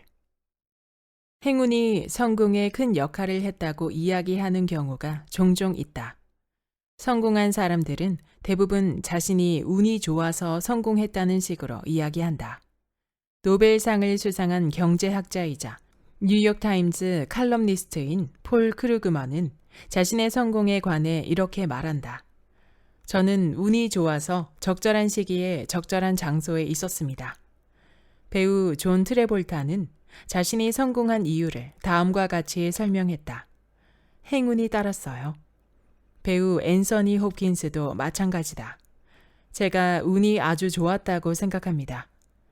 하지만 우리는 삶에서 행운이 하는 역할을 과장하고 있는 건 아닐까? 일부 흥미로운 데이터에 따르면 삶에서 행운의 역할은 우리가 생각하는 것보다 작다. 여러 연구를 통해 마치 행운처럼 보이는 결과로 일관되게 이어지는 매력적인 행동 패턴이 발견되었다. 행운에 관한 중요한 초창기 연구이자 데이터에 기반한 연구들 중 하나로 경영학자 짐 콜린스와 모튼 T 헨슨이 수행한 연구가 있다. 이 연구는 행운이 대기업에 어떻게 영향을 끼치는가에 초점을 맞췄지만 그 결과는 모든 영역의 행운을 이해하는 데 도움이 된다. 콜린스와 헨스는 이른바 10바이 기업의 목록을 만들었다. 10바이 기업이란 역사상 가장 탁월했던 회사들이다. 10바이 기업 목록에 포함되기 위해서는 주식시장에서 장기간 동종업계 주가지수의 10배 이상을 유지해야 한다. 이 조건에 부합하는 기업으로는 암젠, 인텔, 보험사 프로그레시브 등이 있다. 다음으로 연구자들은 10바이 기업 각각에 대해 비교 대상 기업을 하나씩 선정했다. 비교 대상은 동종업계에서 비슷한 규모로 시작했지만 한 번도 10바이 기업보다 나은 성과를 내지 못한 기업이다. 암젠의 비교 대상은 제넨테크였고, 인텔의 비교 대상은 AMD였고, 프로그레시브의 비교 대상은 세이프코였다. 다음으로 연구자들은 10바이 기업들과 비교 대상 기업들의 역사에 관해 그들이 구할 수 있는 모든 기록을 샅샅이 뒤져 이른바 행운 사건을 찾아봤다. 10바이 기업들이 비교 대상 기업들에 비해 큰 행운을 얼마나 많이 누렸는지를 알아보는 것이 목적이었다. 연구자들은 다음 세 가지 속성을 지닌 사건을 행운 사건으로 분류했다. 1. 사건의 중요한 측면들이 해당 기업 주요 행위자들의 행동과 완전히 독립적이거나 거의 독립적이어야 한다. 2. 사건이 유의미한 결과로 이어져야 한다. 3. 사건에 예측 불가능한 요소가 있어야 한다. 연구자들은 10바이 기업들의 역사 속에서 행운 사건을 많이 찾아냈다. 10바이 기업들에는 회사의 통제 밖에 있었지만 사업 실적을 유의미하게 개선한 사건이 평균 7개씩 있었다. 예컨대 암젠의 역사를 들여다보면 연구자들은 암젠이 거둔 성공의 상당 부분은 우연히 암젠 구인 광고를 보고 연락한 푸구엔 린이라는 타이완 과학자 덕택이었다는 사실을 발견했다. 린은 신장에서 적혈구 생성을 촉진하는 단백질인 에리스 로포이에틴의 게놈 지도를 발견하기 위해 밤낮 없이 연구에 매진하던 불굴의 천재였다. 린은 연구 끝에 바이오테크의 역사에서 가장 수익성이 좋은 약으로 손꼽히는 에포젠을 만들어냈다. 린이 우연히 암젠의 구인 광고를 보지 못했다면 암젠은 에포젠을 개발하지 못했을 것이다. 우리는 린이 구인 광고를 보지 못하고 에포젠이라는 약이 개발되지 않고 암젠은 10바이 기업에 들지 못하는 전혀 다른 역사를 쉽게 상상해 볼 수 있다. 그러니까 암젠은 운이 좋았던 것 같다. 암젠의 입장에서는 자신들이 특별히 운이 좋았다고 생각하기가 쉬울 것이다. 암젠의 경쟁사들의 입장에서는 린 사건에 주목하고 다음과 같이 말하기가 쉬울 것이다. 암젠이 운 좋게 린을 데려갔군. 우리에겐 그런 행운이 따르지 않았어. 만약 콜린스와 헨슨이 10바이 기업들만 연구했다면 모든 성공한 회사에는 행운 사건이 많다는 결론에 도달했을 것이다. 그러나 그들은 10바이 기업들의 역사뿐만 아니라 비교 대상이 되는 1바이 기업들의 역사도 들여다봤다. 콜린스와 헨슨이 발견한 바에 따르면 비교 대상 기업들은 동종업계 우량 기업보다 나은 성과를 거두지는 못했지만 그 기업들의 역사에도 행운 사건은 많았다. 예컨대 제넨테크는 미국 식약처가 허용한 유전자 이어 맞추기 기술을 이용해 인간의 인슐린을 합성하는 경쟁에서 간발의 차로 다른 기업들을 앞질렀다. 그들의 연구가 조금만 지체됐다면 그 수익성 높은 시장에 다른 기업이 먼저 진출했을 것이다. 사실 콜린스와 헨슨은 암젠과 제넨테크가 만난 행운 사건의 개수가 거의 같다는 결과를 얻었다. 콜린스와 헨슨의 놀라운 발견을 보자. 여러 분야에서 10바이 기업들과 1바이 기업들이 만난 행운 사건의 개수에는 통계적으로 유의미한 차이가 없었다. 10바이 기업들은 평균 7개의 행운 사건이 있었고 1바이 기업들은 평균 8개의 행운 사건이 있었다. 콜린스와 헨슨의 결론에 따르면 성공한 기업들이 운이 더 좋았던 게 아니다. 성공한 기업들은 자신이 얻은 행운을 바탕으로 수익을 창출하는 능력이 더 우수했다. 그들이 얻은 행운은 다른 모든 기업이 기대할 수 있는 행운과 다르지 않았다. 콜린스와 헨스는 매우 중요한 이야기를 하고 있다. 사람은 누구나 인생을 살아가는 동안 기막히게 좋은 기회를 몇 차례 얻으리라고 기대할 수 있다. 어떤 사람이 지금까지 자신을 도와줄 사람을 한 번도 만나지 못했고, 특별한 재능을 가진 사람과 가까이 있었던 적도 없고, 자신이 가진 능력이 필요한 사람을 한 번도 만나지 못했다고 상상해보라. 이 사람은 시대를 통틀어 가장 운 나쁜 사람이 틀림없다. 어떤 사람이 일생 동안 평균 수준의 행운만 얻는다 해도 그 사람에게는 우연을 가장한 기회가 많이 찾아온다. 남들보다 큰 성공을 거두는 사람이나 조직은 우연한 기회를 알아보고 그 기회를 잘 이용한다. 인생은 소파를 박차고 일어날 때 바뀐다. 우리는 무엇으로 행복해지는가에 대한 오해. 당신이 꿈에 그리던 직업을 가진다면 얼마나 행복해질 거라고 생각하는가? 좋아하는 정치인이 선거에서 진다면 얼마나 불행해질 거라고 생각하는가? 애인에게 차이면 어떨 거라고 생각하는가? 당신이 평균적인 사람들과 비슷하다면 이 질문들에 대한 당신의 대답은 대충 다음과 같을 것이다. 꿈꾸던 직업을 가지게 됐다면 기막히게 행복하겠죠. 제가 지지하는 후보가 낙선했다면 불행하겠죠. 애인에게 차였다면 아주 불행할 거예요. 데니얼 길버트가 동료들과 함께 수행한 획기적인 행복 연구는 당신의 모든 대답이 틀렸다고 이야기한다. 이 연구는 1차와 2차로 나뉜다. 1차 실험에서 연구자들은 사람들에게 내가 방금 당신에게 던진 질문과 비슷한 질문들을 던졌다. 예컨대 한 실험에서 연구자들은 꿈의 직업을 가지기 위해 전력을 다하고 있는 조교수들을 모집했다. 그들에게 꿈의 직업이란 정년을 보장받는 종신 교수를 의미한다. 연구자들은 그들에게 미래의 행복 중 얼마나 많은 부분이 종신 교수 임용에 달려 있느냐고 물었다. 그리고 두 가지 인생 경로를 따라갈 때 그들의 행복이 어떻게 다를지를 상상해 보라고 했다. 인생 경로 1. 종신 교수로 임용된다. 인생 경로 2. 종신 교수 임용에서 탈락한다. 성인이 되고 나서 상당한 시간을 조교수로 보내면서 먹고 자고 종신교수 임용을 위해 노력하는 것 외에는 별다른 활동을 하지 않았던 사람으로서 나는 이 실험의 결과를 보고 놀라지 않았다. 조교수들은 그들이 인생 경로 2번보다 인생 경로 1번을 따라갈 때 훨씬 행복해질 거라고 예측했다. 그들은 종신교수로 임용되면 오랫동안 행복한 나날이 이어질 거라고 말했다. 2차 실험에서 연구자들은 영리하게도 다른 대상자를 모집했다. 조교수들은 모집했던 대학과 같은 대학에서 과거에 종신교수 자리에 지원했던 사람들이었다. 1차 실험의 조교수들 앞에 놓인 두 가지 인생 경로를 이미 걸어간 사람들. 이들 중 일부는 큰 상을 받았고 일부는 받지 못했다. 연구자들은 그들 모두에게 현재 얼마나 행복한지를 물었다. 결과는 어땠을까?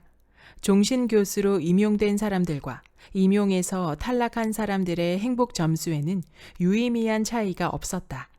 다시 말해 종신교수 임용 이전의 참가자들에게서 얻은 데이터는 학자들이 종신교수로 임용되면 장기적으로 행복이 증진되리라고 생각한다는 사실을 보여준다.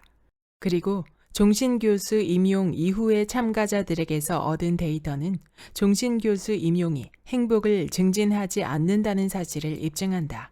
최근 엘리엇 퍼거슨은 쿼라에서 종신교수 임용에서 탈락하면 어떻게 되느냐는 질문에 답을 달았다. 그는 1976년에 메디슨 위스콘신 대학교에서 심리학과 종신교수 임용에서 탈락했을 때 좌절했다고 밝혔다. 그는 종신교수가 되는 것만을 목표로 노력을 집중했기 때문에 이런 결과에 대응할 준비가 되어 있지 않았다. 하지만 다른 사람들과 마찬가지로 그에게도 회복력이 있었다. 그는 경영계에서 사업가와 컨설턴트로 경력을 쌓아갔다.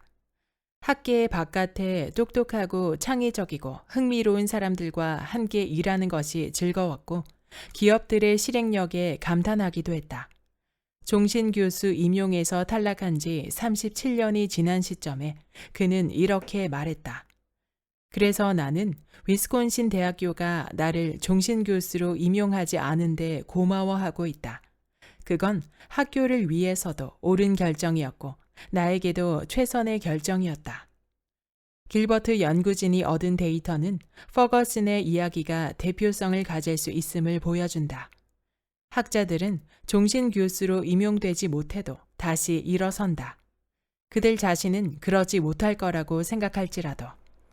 경력 사다리를 오르려고 하면서도 삶 속의 여러 가지 사건에 자신이 어떻게 반응할지를 예측하지 못하는 사람들은 학자들만이 아니다. 길버트와 동료 연구자들은 사람들이 애인과의 결별이나 정계 진출과 같은 중대한 사건의 여파로 그들 자신이 얼마나 행복할지 예측할 수 있는지를 알아봤다. 사람들은 항상 그런 사건들이 일어나면 자신의 행복도가 크게 바뀔 거라고 예측했다. 하지만 막상 그런 사건들을 경험한 사람들은 그 사건이 자신의 장기적 행복에 큰 영향을 끼치지 않았다고 답했다. 다시 말해, 지금 우리가 보기에는 끔찍할 것 같고 치명타가 될 것 같은 사건들도 대개는 막상 닥치면 그렇게 큰 일이 아니다.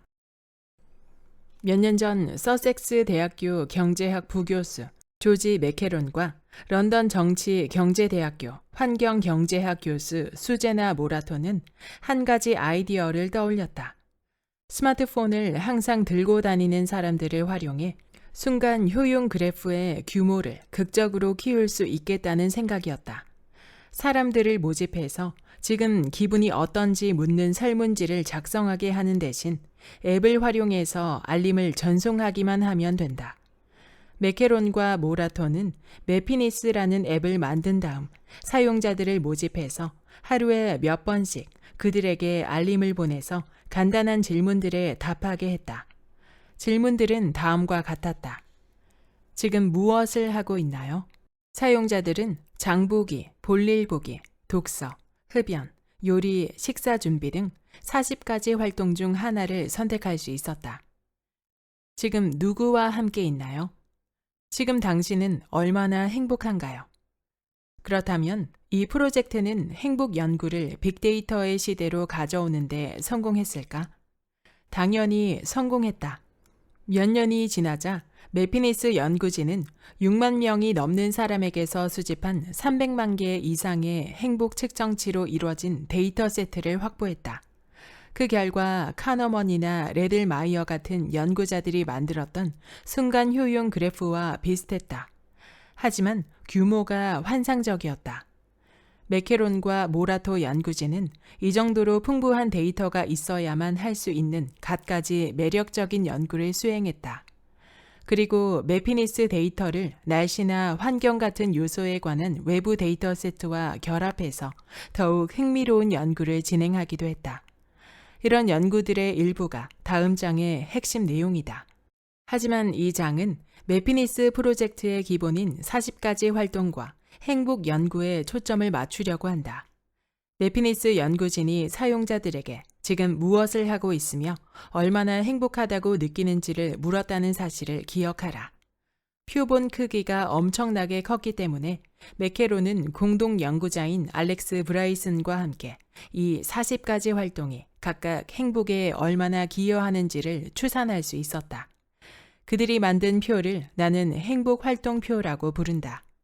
내 생각에 데이터를 중시하는 사람이라면 누구나 이 표를 자주 들여다보면서 자기 시간을 어떻게 사용할지를 결정해야 할 것이다. 행복을 불러오는 활동 목록. 다양한 활동이 사람들을 얼마나 행복하게 만드는가를 조사한 결과가 여기 있다. 이 표는 브라이슨과 맥케론이 매피니스 데이터를 분석해서 만든 것이다.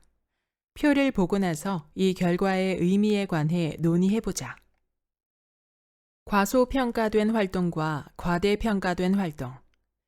클리어러 싱킹이라는 웹사이트를 만든 사회과학자 스펜서 그린버그와 나는 사람들이 행복 활동표에 수록된 활동들의 순위를 정확히 맞힐 수 있을지 궁금했다.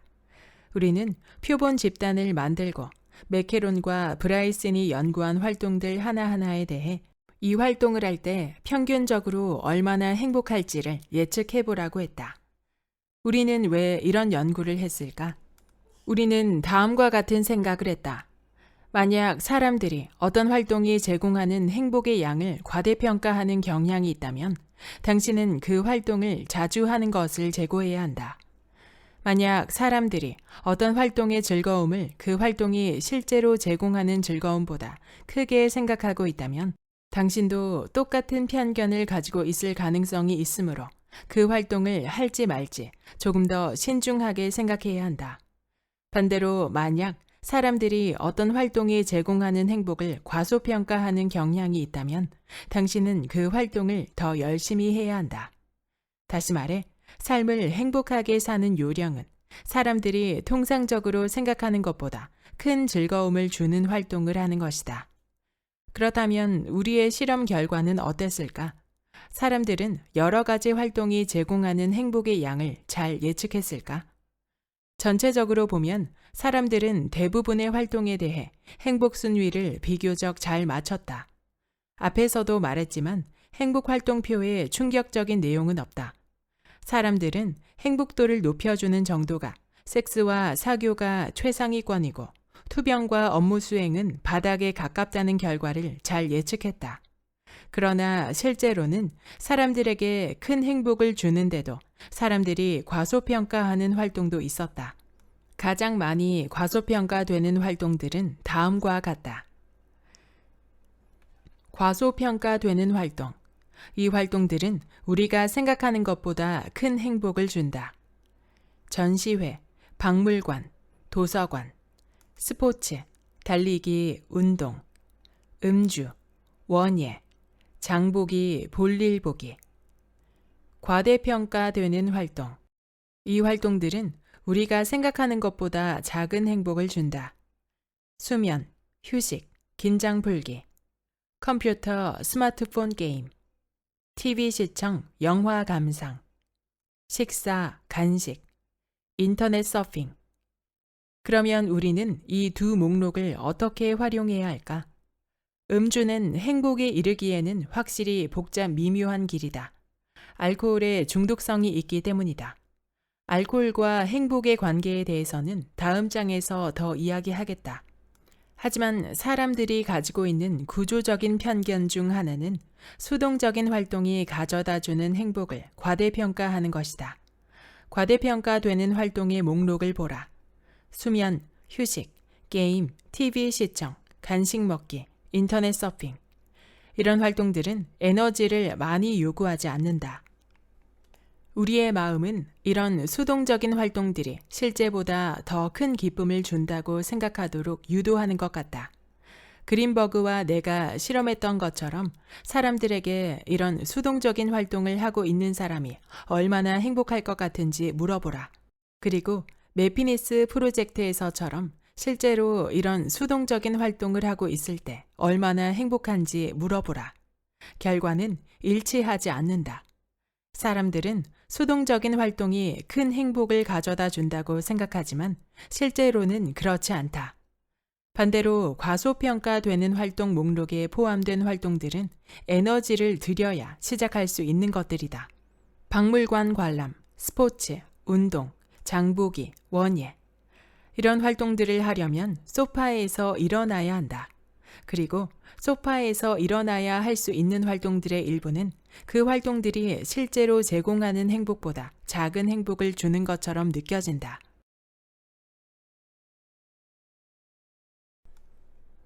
현대인을 불행에 빠뜨리는 함정. 모든 게 근사하고 아무도 행복하지 않다. 이 유명한 말은 2012년에 앵커스의 노래 제목으로 처음 사용됐다고 알려져 있다. 나중에는 TV 프로그램 코난에서 지금은 TV에 나오지 않는 어느 코미디언이 이 말을 해서 조금 유명하게 만들었다. 그리고 이 말은 애덤 프랭크의 NPR 기사 제목으로 사용됐다. 지금은 이 문구를 새긴 티셔츠를 사이즈별로 주문할 수도 있다. 데이터는 뭐라고 말할까? 우리는 근사하기는커녕 오히려 끔찍한 삶을 사는 사람이 많다는 사실을 기억해야 한다. 정말 많은 사람이 힘든 일을 겪고 있다. 그렇다고 아무도 행복하지 않다가 완전한 진실은 아니다. 실제로 종합사회조사에 따르면 미국인의 31%는 요즘 자신이 아주 행복하다고 생각한다. 하지만 지금은 모든 게 근사하고 아무도 행복하지 않다는 완전한 진실이 아닌 일면의 진실이다. 설령 모두의 삶이 근사하지는 않다 할지라도 다양한 지표를 기준으로 보면 인간의 삶은 일관되게 근사해지고 있다. 하지만 전반적으로 보면 객관적으로 점점 좋아지는 상황에 놓인 사람들의 수는 많아졌지만 그에 비례해 더 행복하다고 느끼지는 않았다. 첫째, 근사함에 관한 데이터를 보자.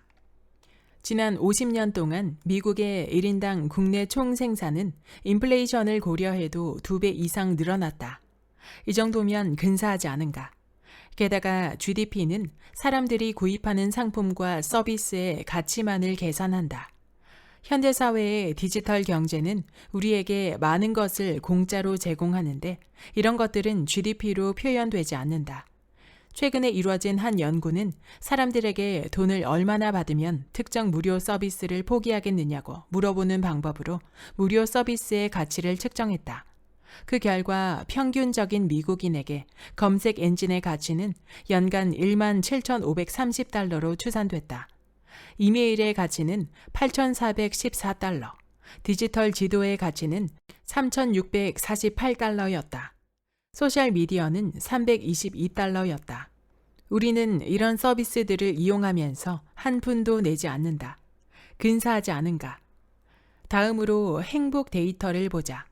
동일한 기간 동안 적어도 미국에서는 통계상 행복 수치가 상승하지 않았다. GSS가 최초로 데이터를 수집했던 1972년에는 1인당 GDP가 지금의 절반에 못 미쳤고 아무도 구글 검색, 구글 맵스, 지메일을 가지고 있지 않았다. 당시 미국인의 30%는 자신들이 매우 행복하다고 답했다. 이 수치는 오늘날과 거의 똑같다. 그렇다면 세상은 점점 근사해지고 있는데도 사람들은 눈에 띄게 행복해지고 있지 않다는 것이 진실이다. 왜 그럴까? 우리가 점점 부유해지는데도 더 행복해지지 않는 이유 중 하나는 돈이 행복에 끼치는 영향이 제한적이기 때문이다. 트랙 유어 해피니스라는 웹사이트를 만든 매슈 킬링스워스를 만나보자. 트랙 유어 해피니스는 매피니스 프로젝트와 비슷하게 스마트폰 사용자들에게 알림을 전송해 행복 점수를 매겨달라고 부탁한다. 킬링스워스는 개개인의 소득과 행복의 관계에 관한 사상 최대 규모의 연구를 수행했다. 그의 연구에는 약 170만 개의 점수 데이터가 포함된다. 그는 소득이 행복을 증진하긴 하지만 그 효과는 크지 않으며 특히 고소득자의 경우 그 효과가 미미하다는 사실을 발견했다. 소득이 2배로 늘어날 때 그 사람의 행복은 10분의 1 표준 편차 정도 증가할 것으로 기대된다. 10분의 1이면 큰 변화는 아니다. 인간의 행복 추구를 방해하는 또 하나의 요인은 인간의 정신이 엉터리라는 것이다. 언젠가 내 친구가 이렇게 말한 적이 있다. 만약 인간의 정신이 컴퓨터 운영체제라면 그 운영체제를 가진 사람은 오류가 있다고 불평하면서 반품을 요구할 거야. 우리 정신의 오류들 중 우리의 행복을 제한하는 결정적인 오류는 우리가 현재의 순간에 집중하지 못한다는 것이다. 이 점은 킬링스워스가 데니얼 길버트와 공동으로 수행한 다른 연구에서 드러났다. 연구자들은 트랙 유어 해피니스 웹사이트 회원들에게 지금 무엇을 하고 있고 얼마나 행복한지를 물으면서 동시에 다음과 같은 질문을 던졌다. 지금 하고 있는 일이 아닌 다른 일을 생각하고 있나요? 또 연구자들은 그 다른 생각이 유쾌한 내용인지 중립적인 내용인지 불쾌한 내용인지도 물었다. 그들은 사람들이 자신에게 주어진 시간의 46.9%는 지금 하고 있는 일이 아닌 다른 일을 생각하며 보낸다는 사실을 발견했다. 또 그들은 사람들이 다른 일을 생각하고 있을 때는 조금 덜 행복하다는 사실도 알아냈다. 충격적이게도 어떤 사람의 마음이 유쾌한 방황을 하고 있을 때조차도 그 사람은 지금 하는 일에 집중하고 있을 때보다 조금 덜 행복하다고 답했다. 그리고 그 방황의 내용이 중립적이거나 불쾌할 경우 사람들은 불행해했다. 연구자들은 연구의 결과를 다음과 같이 요약했다. 인간의 정신은 방황하는 정신이고 방황하는 정신은 불행한 정신이다. 방황하는 정신이 불행하다는 것은 명상이 행복에 큰 도움이 되는 이유 중 하나일 것이다. 과학자들은 명상이 실제로 행복을 증진한다는 일관된 결과를 얻고 있다. 오류가 많은 운영체제, 곧 인간의 정신은 세상이 점점 근사해지는데도 우리가 행복해지기 어려운 이유의 상당 부분을 차지한다. 하지만 현대사회에서 사람들이 행복해지기가 어려운 데는 다른 이유들도 있다. 그런 이유들은 대부분 매피니스 프로젝트가 찾아냈다. 간단히 말해 사람들이 자신을 행복하게 만들어주지 않는 상황에서 시간을 많이 보내기 때문이다. 2003년부터 미국 노동통계국은 미국인 시간활용조사라는 조사를 수행했다. 이 조사에서는 표본으로 선정된 미국인들에게 하루를 어떻게 보내는지를 알려달라고 요청했다. 나는 미국인 시간활용조사의 데이터를 매피니스 연구진이 제작한 행복활동표와 비교해봤다. 나는 행복활동표에 포함된 활동들을 3개의 범주로 나눴다. 섹스, 명상, 종교활동처럼 행복도가 높은 활동, 아이들과 놀아주기, 팟캐스트 듣기처럼 행복도가 보통인 활동, 설거지하기, 몸 단장하기, 알아눕기처럼 행복도가 낮은 활동. 분석해보니 평균적인 미국인들은 하루 동안 행복도가 높은 활동을 2시간 정도만 하고 있었다. 반면 행복도가 낮은 활동에 16.7시간을 사용하고 있었다. 물론 이런 결과가 나온 것은 수면을 행복도가 낮은 활동으로 분류했기 때문이기도 하다. 그리고 미국인들은 하루 평균 약 8.8시간 수면을 취한다. 하지만 수면을 빼고 계산하더라도 미국인들은 깨어있는 시간의 절반 정도를 행복도가 낮다고 분류되는 활동, 곧 업무, 집안일, 통근, 몸단장에 사용한다. 게다가 미국인들은 그동안 늘어난 부를 자신을 행복하게 만드는 활동을 하는 시간으로 전환하지 않는 것 같다. 2003년에서 2019년 사이 1인당 실질 소득이 20% 이상 상승하고 실리콘밸리가 갖가지 무료 상품을 쏟아냈지만 그 기간에 미국인들은 행복도가 높은 활동을 가장 적게 했다. 주된 이유는 대화, 수다, 사교에 할애하는 시간이 0.93시간에서 0.77시간으로 줄었고 명상, 종교활동과 원예에 할애하는 시간도 조금 줄어들었기 때문이다. 매피니스 프로젝트와 같은 데이터를 사용한 연구들은 우리가 축적한 부를 우리를 행복하게 만드는 활동을 하는 시간으로 전환하지 못하는 현상이 현대 생활의 근본적인 문제와 연관된다는 사실을 밝혔다. 간단히 말해서 현대적인 생활은 우리의 행복을 방해하는 함정을 우리 코앞에 가져다 놓는다. 당신이 그 함정을 피할 수만 있다면 당신이 행복해질 확률은 크게 상승한다. 여기까지 데이터는 어떻게 인생의 무기가 되는가의 본문 일부였습니다. 이 책의 저자 세스 스티븐스 다비도위츠님은 인터넷, 특히 구글 검색 데이터를 활용해 인간의 정신에 대한 새로운 통찰력을 보여준 구글 데이터 과학자 출신의 경제학자이며 데이터 전문가입니다. 우리는 삶에서 중요한 결정의 순간에 늘 놓이게 되는데요. 흔히 가족이나 친구, 멘토와 같이 가까운 사람에게 조언을 구하거나 독서를 통한 간접 조언 또는 온라인 문답을 통해서도 그 답을 구하는 경향이 있습니다. 어떨 때는 그냥 나의 직감에 따라 결정을 내리는 순간도 있습니다. 하지만 그 중대한 결정의 답은 내가 정해야 하며 책임 또한 내가 져야 하기에 보다 좋은 결정과 선택을 하는 일이 결코 쉽지만은 않은데요. 이 책은 빅데이터를 활용하여 삶의 주요 결정들을 선택하는 방식을 안내하고 있습니다. 우리는 소수의 의견을 참고해서 나의 직감에 따라 결정을 내리는 경향이 강하지만 우리의 뇌는 편향적이며 주관적인 오류를 범하는 경우가 많다는 것이 저자의 주장입니다. 따라서 방대한 양의 표본에서 나온 빅데이터의 결과를 토대로 삶의 주요 결정을 한다면 좀 더 현명한 선택이 될 수 있다는 것을 강조하고 있습니다. 저도 이전부터 빅데이터로 미래를 예측하고 우리는 어떻게 준비해야 하는지에 대한 연구들에 관심이 매우 많았는데요. 이 책은 그러한 빅데이터를 좀 더 가까운 내 삶의 과제에 적용할 수 있는 통찰을 안겨주고 있어서 정말 유용했습니다.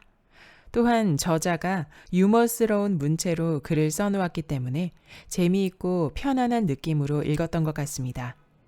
이 책에서는 우리가 흔히 궁금해하는 인생의 주요 문제들에 대한 해답을 제시하고 있는데요.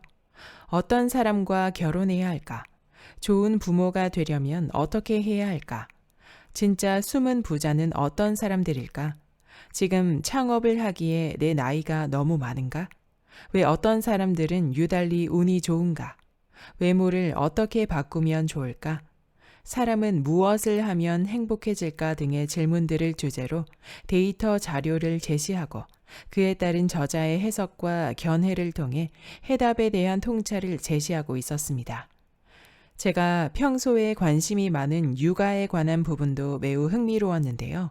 생각보다 부모가 하는 결정들의 효과의 총합이 대다수가 생각하는 것보다 훨씬 작다. 따라서 부모들은 그들이 해야 하는 결정에 필요 이상으로 속을 태우고 있다는 데이터 결과는 살짝 충격적이기도 했습니다. 내가 생각했을 때는 이런 결과가 나왔을 것 같은데 완전히 다른 데이터의 결과에 놀라울 때도 있었고 예상되는 답이 나왔지만 저자의 해석에 따라 다른 관점으로 다시 생각해 보게 되는 부분도 있었습니다. 저자도 이야기하듯이 우리는 세상이 돌아가는 방식을 실제와 다르게 생각한다는 것을 깨닫게 되는 부분이었습니다.